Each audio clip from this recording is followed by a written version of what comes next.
नमस्कार, मैं आकृति और आप देख रहे हैं इंडिया पब्लिक खबर। बंगाल की कुर्सी का फैसला आने से पहले ही राज्य की सियासी हवा बेहद गर्म हो गई है। वैसे तो 4 मई को आने वाले नतीजे ही ये तय करेंगे कि ममता बनर्जी की लंका को आखिर आग किसने लगाई है। लेकिन उससे पहले आपको ये बताते हैं कि अपनी हार की टेंशन में डूबी ममता दीदी का एक एक दिन आखिर कैसे कट रहा है। जहां पहले दीदी जनता से संवाद, सड़कों पर रोड शो में नजर आती थी, तो वहीं अब वो सिर्फ ब्लेम गेम खेल रही हैं। जहां इस वक्त ममता बनर्जी और पूरा टीएमसी खेमा फुल ऑन डिफेंसिव मोड में आ गया। वहीं उधर बीजेपी में पहले से ही जश्न का माहौल है, लेकिन अब भी सवाल वही है कि क्या वाकई बंगाल में इस बार कमल खिलेगा या दीदी फिर कोई लास्ट मोमेंट करिश्मा दिखाएंगे। लेकिन फिलहाल तो बीते एग्जिट पोल के नतीजे आने के बाद ममता बनर्जी की बॉडी लैंग्वेज, चाल ढाल सब कुछ बदला हुआ। अब इसके पीछे की वजह क्या है, आपको बताते हैं इस खास रिपोर्ट में।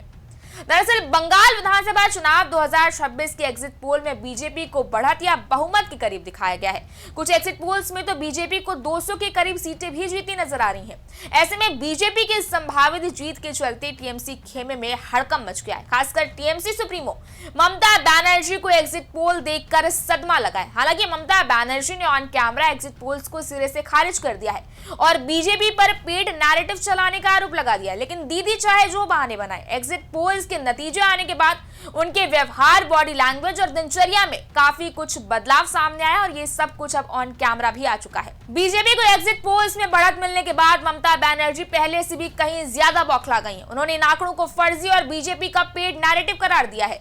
हालांकि वो अपनी जीत का दावा कर रही हैं, लेकिन उनकी बॉडी लैंग्वेज तो कुछ और ही कहानी बयां कर रही है। जो यहाँ बीजेपी पर हमला करते करते वो अब ईवीएम और स्ट्रॉन्ग रूम को लेकर अलग ही सियासत में लगी हुई है। दरअसल बंगाल में चुनाव से पहले ममता दीदी का सारा ध्यान सिर्फ रैलियों, रोड शो और जनता से संवाद में होता था, लेकिन अब वो सब कुछ छोड़ छाड़ कर सिर्फ एक ही नैरेटिव गढ़ने में लग गए हैं। जहां अब ममता दीदी स्ट्रॉन्ग रूम की निगरानी और कानूनी सलाह में ही जद्दोजहद में लगी हुई है। ममता दीदी का आधे से ज्यादा वक्त अब कोलकाता स्थित स्ट्रॉन्ग रूम और पार्टी कार्यालय के चक्कर काटने में ही बीत रहा है। यह पूरा मामला तब शुरू हुआ जब बीते बुधवार यानी कि 29 अप्रैल को दूसरे फेज के बाद आए अधिकांश एग्जिट पोल्स में बीजेपी को बढ़त या बहुमत के करीब दिखाया गया, जिसने टीएमसी खेमे में खलबली मचा दी।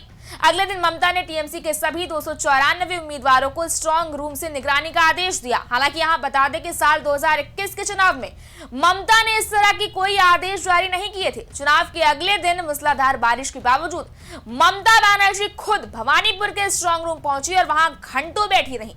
उनका आरोप था कि ईवीएम के साथ छेड़छाड़ की जा सकती है। उन्होंने अपने कार्यकर्ताओं और पोलिंग एजेंटों को अगले 4 मई मतगणना दिन तक 24 घंटे स्ट्रॉन्ग रूम के बाहर पहरा देने का भी निर्देश दिया। और कहीं ना कहीं इसके दार सुप्रीम कोर्ट और हाई कोर्ट के उन्हीं फैसलों से जुड़े हुए हैं जिसमें मतगणना प्रक्रियाओं और राज्य कर्मचारियों के उपयोग को लेकर ममता दीदी को एक के बाद एक कई झटके मिले थे, जिससे उनका सेल्फ कॉन्फिडेंस चरमरा गया है।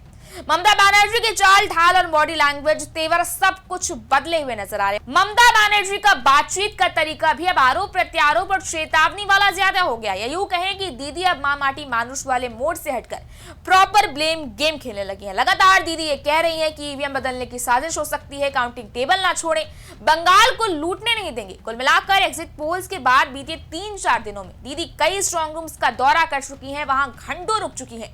टीएमसी कार्यकर्ताओं को ईवीएम की निगरानी का निर्देश भी दिया है। बीजेपी केंद्र, मीडिया और चुनाव आयोग पर लगातार आरोप लगा रहे हैं। और हैरानी की बात यह है कि एग्जिट पोल से पहले आक्रामक रूप में दिखने वाली ममता दीदी अब अपने ही कार्यकर्ताओं को शांत रहने लेकिन सतर्क रहने की अपील कर रही है, साथ ही हिंसा से बचने की हिदायत भी दे रही है।